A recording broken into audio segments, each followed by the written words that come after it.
Bonjour, bienvenue à cette capsule qui concerne les propriétés colligatives. Donc, on en a déjà vu deux. On a vu l'augmentation de la température d'ébullition. On a vu la diminution de la température de congélation. Maintenant, ce qu'on va voir, c'est le changement au niveau de la pression osmotique. Donc, l'osmose, c'est peut-être un terme que vous avez déjà entendu parler, peut-être pas. Donc, on va en discuter dans cette capsule-ci et on va voir comment déterminer la pression osmotique d'une solution. Donc, je vous amène à ma présentation.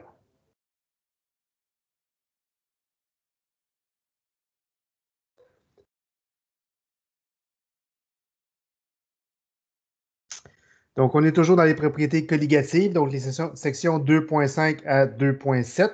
Ce qu'on va faire dans cette capsule-ci, c'est la section 2.6. Donc, on a déjà vu propriétés colligatives, qu'est-ce que c'est? C'est des propriétés qui dépendent uniquement du nombre de solutés et non de la nature du soluté en solution. Là. Donc, j'ai déjà mentionné à quelques reprises. Il y en a trois qu'on va voir cette session-ci. Donc, élévation de la température d'ébullition qu'on a déjà vu, diminution de la température de congélation qu'on a aussi déjà vu, et la capsule actuelle qui concerne le changement de la pression osmotique. Donc, la capsule actuelle, là, c'est sur la troisième propriété colligative. Donc, lorsqu'on parle de pression osmotique, qu'est-ce que c'est?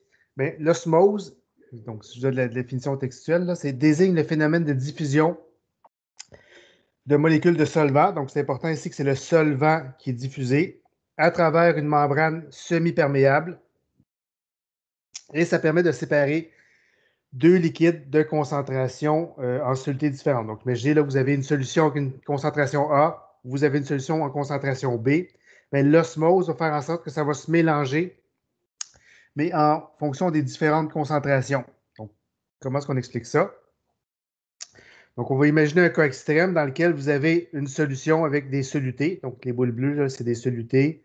Vous avez des boules blanches qui sont des solutés. Et vous avez les petites molécules d'eau qui sont en rouge et blanc. Donc, d'un côté, vous avez une solution avec un soluté et un solvant. Puis de l'autre côté, vous avez uniquement le solvant. Donc, vous avez seulement de l'eau. Donc, une solution à gauche, uniquement le solvant à droite. Et la membrane qui est entre les deux, elle, ce qu'elle laisse passer, c'est uniquement le solvant, donc les petites molécules. Donc les molécules d'eau, là, souvent, c'est très, très petit. Donc la membrane, elle laisse passer seulement que les petites molécules d'eau. Donc, qu'est-ce qui va se passer?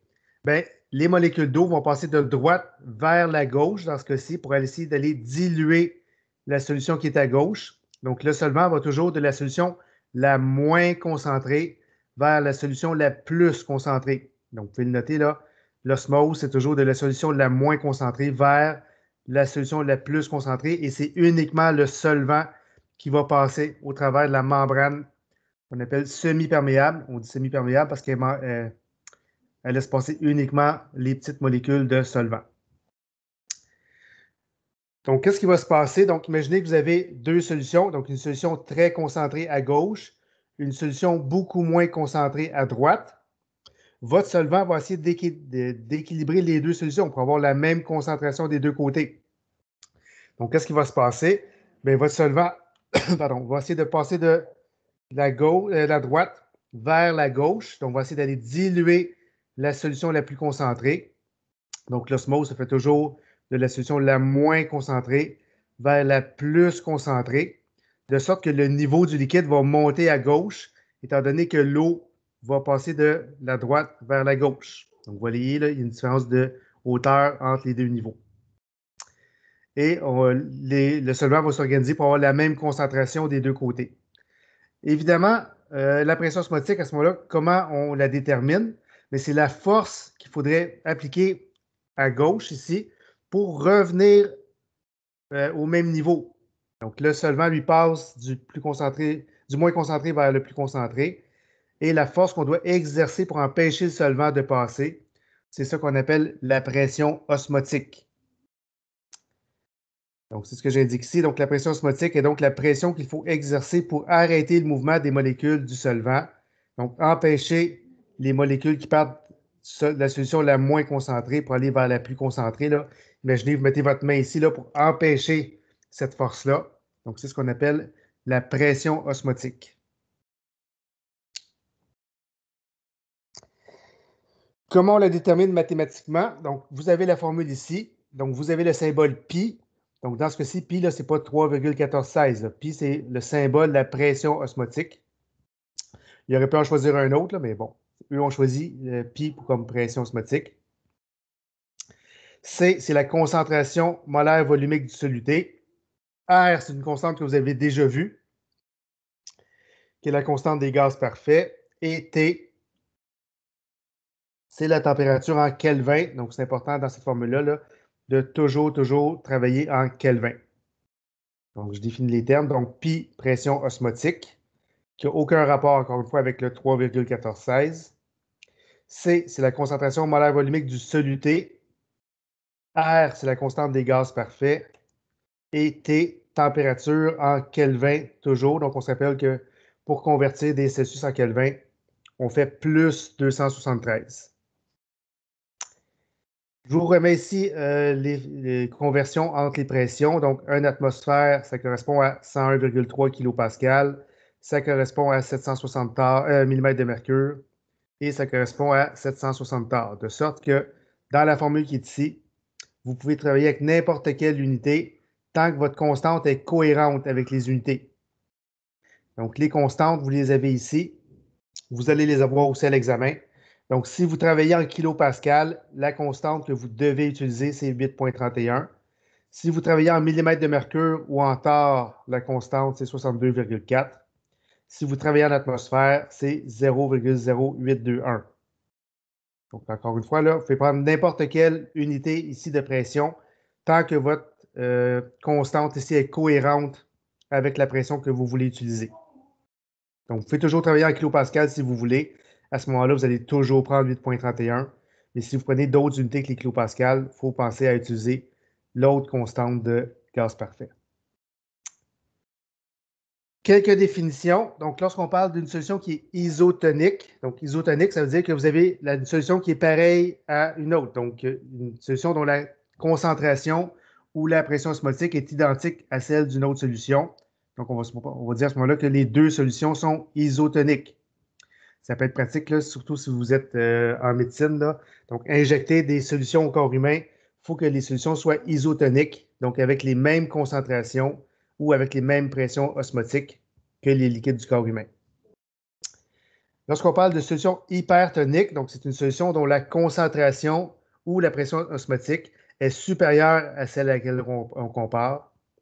Donc, une solution hypertonique est toujours plus concentrée qu'une autre solution. Et à l'inverse, une solution hypotonique, c'est une solution qui est moins concentrée que la solution à laquelle on la compare. Donc, vous avez trois termes. Là. Imaginez que vous avez deux solutions isotoniques, ils ont les mêmes concentrations. Hypertonique, donc la solution hypertonique est plus concentrée que l'autre. Et une solution hypotonique, bien, la solution est moins concentrée que celle à laquelle on la compare. Donc, premier exemple. Donc, on vous dit l'œil humain a une pression osmotique de 8 atmosphères à 25 degrés Celsius. On veut savoir c'est quoi la concentration des particules dans cette solution-là. Donc, lorsqu'on parle de pression osmotique, la seule formule que vous devez utiliser, c'est celle-ci. Donc, pi est égal à C fois R fois T. Donc, pi pression osmotique, C concentration molaire volumique, R constante des gaz parfaits, T température en Kelvin. Les informations qu'on a, on a la pression osmotique en atmosphère. Le C, on ne l'a pas. Le R, on va utiliser dans ce cas-ci le R qui est en atmosphère, donc 0,0821. Et la température qui est de 25 degrés Celsius, on la convertit en Kelvin en faisant plus 273. On remplace ces valeurs-là dans la formule des pressions osmotiques, comme ça ici. Donc, notre pression osmotique est ici. La concentration, c'est ce qu'on cherche. La constante des gaz parfaits et votre température en Kelvin. On isole le C dans cette formule-là. On se retrouve avec une concentration de 0,327 mol par litre. Donc, c'est la concentration de notre solution oculaire isotonique. Deuxième exemple. Donc, souvent, les pressions osmotiques vont servir aussi à calculer des masses molaires. Donc, on vous dit, vous avez une solution aqueuse de 10 grammes de catalase. Donc, la catalase, on ne sait pas c'est quoi, mais c'est votre soluté. Donc, vous avez 10 grammes d'un soluté quelconque. que vous mettez dans un volume de 1 litre à 27 degrés Celsius, on observe expérimentalement que la pression osmotique est de 0,74 bar. On veut savoir c'est quoi la masse molaire de la catalase. Donc, encore une fois, on parle de pression osmotique. Donc, on utilise la formule pi est égal à C fois R fois T. Les informations qu'on a, la pression osmotique en tar, qui est de 0,74. La concentration du soluté, on ne l'a pas. C'est ce qu'on va chercher. Le R, on va prendre celui des tars, donc 62,4 tars fois litre par mol Kelvin. Donc, encore une fois, là, ces constantes-là vont vous être données à l'examen. Et la température qu'on convertit en Kelvin, donc 27, ce qui correspond à 300 Kelvin. On remplace ces variables-là ici dans notre équation. Donc, notre pression osmotique est 0,74. Concentration, c'est ce qu'on cherche. Le R en tar et la température en Kelvin. On isole la concentration, ce qui nous donne dans ce cas-ci 3,95 fois 10 à la moins 5 mol par litre. Dans ce problème-là, ce qu'on cherchait, ce n'était pas la concentration, c'est la masse molaire de la catalase. Donc, on doit poursuivre le problème. Donc, on sait qu'on a 3,95 fois 10 exposant moins 5 mol de soluté par litre de solution. On en veut, dans ce cas-ci, ce n'est pas difficile, on en veut 1 litre. Donc, j'ai quand même fait l'exercice pour vous montrer. Donc, 3,95 fois 10 à la moins 5 mol, c'est pour 1 litre. Dans 1 litre, j'ai combien? Donc, gros calcul. On obtient 3,95 fois 10 à la moins 5 mol de soluté. Évidemment, ce n'est pas toujours dans 1 litre. Là. On peut être dans 500 millilitres, dans 3 litres. Là. Donc, il aurait fallu faire une conversion pour trouver le nombre de mols dans le bon volume de solution. Une fois que ça c'est fait, bon, on sait qu'on a ça de mol dans notre litre de solution, ce qui correspond à 10 grammes de soluté. Donc, on va dire 3,95 fois 10 à la moins 5 mol de soluté correspond à 10 grammes de soluté. Comme ce qu'on cherche, c'est la masse de 1 mol de soluté. Donc, c'est ça la définition de masse molaire. Donc, 1 mol de soluté pèse combien de grammes? On fait un produit croisé. 1 mol fois 10 grammes divisé par 3,95 fois 10 à la moins 5. Ce qui nous donne notre nombre de grammes par mol. Donc, dans ce cas-ci, 2,5 fois 10 à la 5 grammes par mol. Donc, ça termine la présentation de la pression osmotique. Donc, comme vous voyez là, c'est vraiment de l'application de formules. Vous pluguez les chiffres et vous isolez vos variables. Ce n'est pas tellement compliqué. Il nous reste 2 capsules à voir concernant les propriétés colligatives. La prochaine capsule va parler de la nature électrolytique. Donc, on a déjà vu électrolyte fort, électrolyte faible, non-électrolyte. Donc, cette nature-là va venir influencer les propriétés colligatives. Et on va voir dans une dernière capsule qu'est-ce qu'on fait lorsqu'il y a plusieurs solutés dans notre solution. Donc, on se retrouve pour la prochaine capsule.